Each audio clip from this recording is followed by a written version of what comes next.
for some people it can seem silly. It's like, oh, Aunt Jemima, who cares, right? Or changing the name of a sports team. But if you think about it today, would you name those teams, those names today? You wouldn't, right? So the fact that you did it years ago, and I get it, we were in a different time, people also weren't necessarily thinking about these things, but now that we are, right? So I always quote Maya Angelou, who says, when you know better, do better.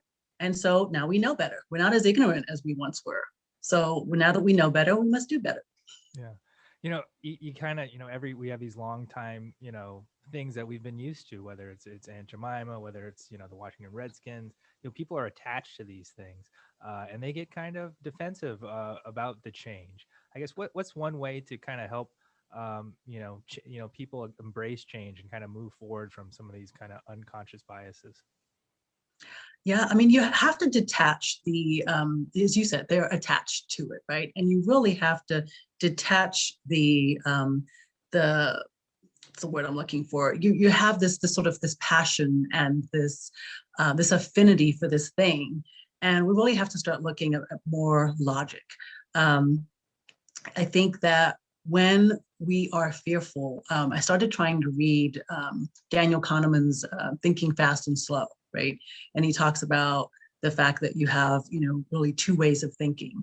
And it's very similar to what I teach in unconscious bias, which is that we make poor decisions when we do them quickly, when we just jump in, because that's when our brain sort of just takes over and does what we're used to doing, right? So that's when we Right. fall into bad habits, is when that happens. In order for our logical brain to take over, we have to think. We have to be rational and be logical. And the only way we can do that is by slowing down.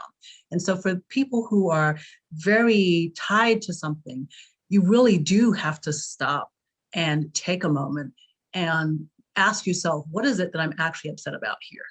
Right? And look at what is the positive that is coming out of this, and does it outweigh the negative that maybe I'm feeling? And for some people, that's going to be easier than others, because for some people, they're like, it doesn't affect me. I don't see why I should have to change. But that kind of negates all of the other people around you who are requiring and requesting change.